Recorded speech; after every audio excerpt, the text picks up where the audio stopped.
The slight edge and your life. What do you want your life to mean? What we're looking for here are simple little things you can do every day. Things that are as easy to do as they are not to do. The key here is not to spend too much time on this. Do the thing and you shall have the power. Go ahead, take pencil in hand and sketch it out. Remember, it's your life. What would you like it to mean? And remember this too. No matter how lofty or long-term your life dreams may seem, gentlemen, this is a football. It starts with a penny. Start finding your pennies. So let's get to it. Listen to the question, push pause, write your answer, and then press restart. What are your dreams for your life? Be specific, be vivid, and give yourself a deadline. What price are you willing to pay? What is your plan to start? What is one simple daily discipline you commit to? Chapter 12. It's a Wonderful Life. The Beach Bum.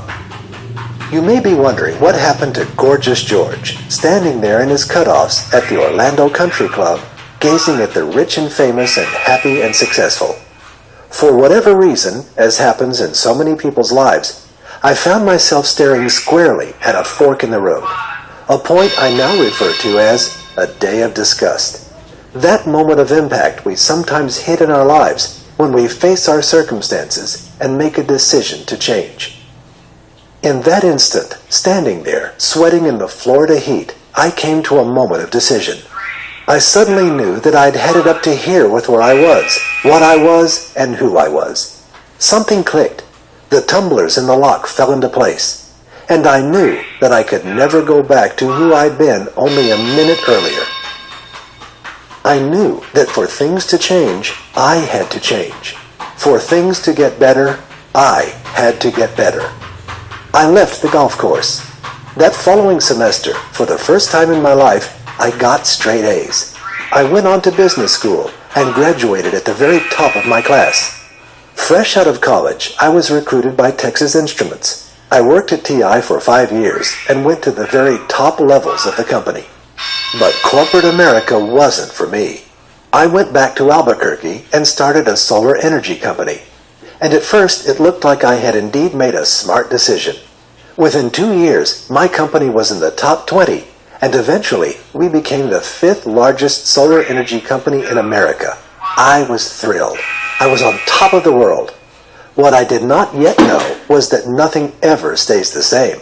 Everything is in motion. Everything changes. Times changed, tax laws changed, our industry was hit hard.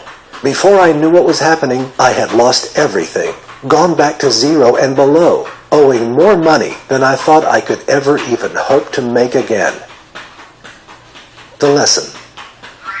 The night my car was towed away, I sat in despair and thought, this just isn't fair. Here I am, after 12 long years of building towards success, at the bottom again.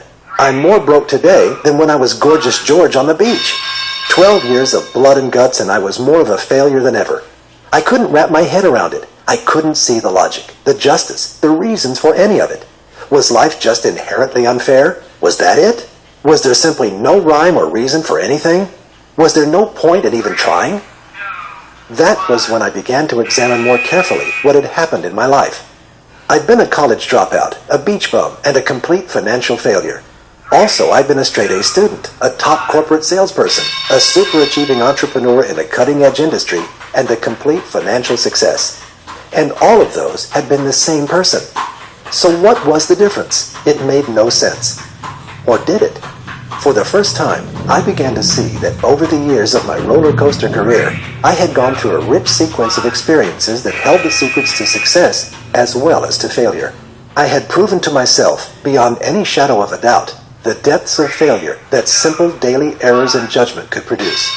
I had also seen what simple daily disciplines could accomplish. I just hadn't quite realized what I knew. It was time to pull away the veil of circumstance and look right at the heart of the matter, to go behind the results and examine the actions, and behind the actions to find the attitudes, and behind the attitudes to discover the thinking that held them there. That was when I began to discover and explore the slight edge.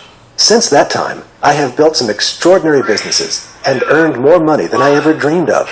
I've experienced more joy and fulfillment within my family and other relationships than I knew was possible. I've also discovered new vistas in my own investment, in my own development, in terms of both health and learning.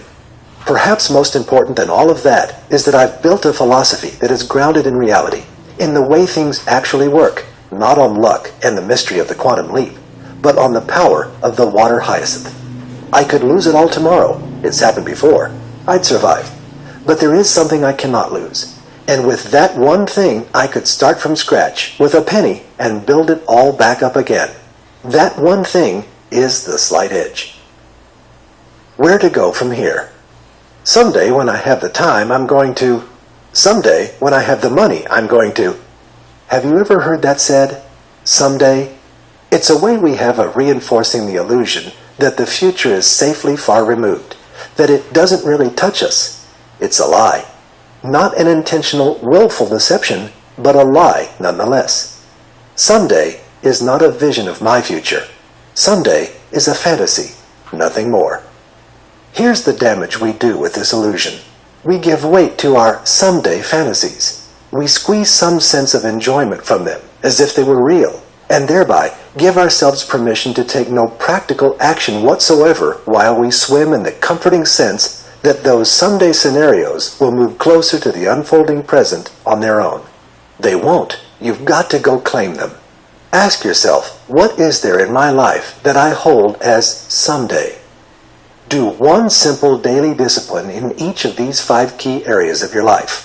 Your health, your personal development, your relationships, which includes family, your finances, and your life overall, which includes the meaning and purpose of your life, that forwards your success in each of those areas.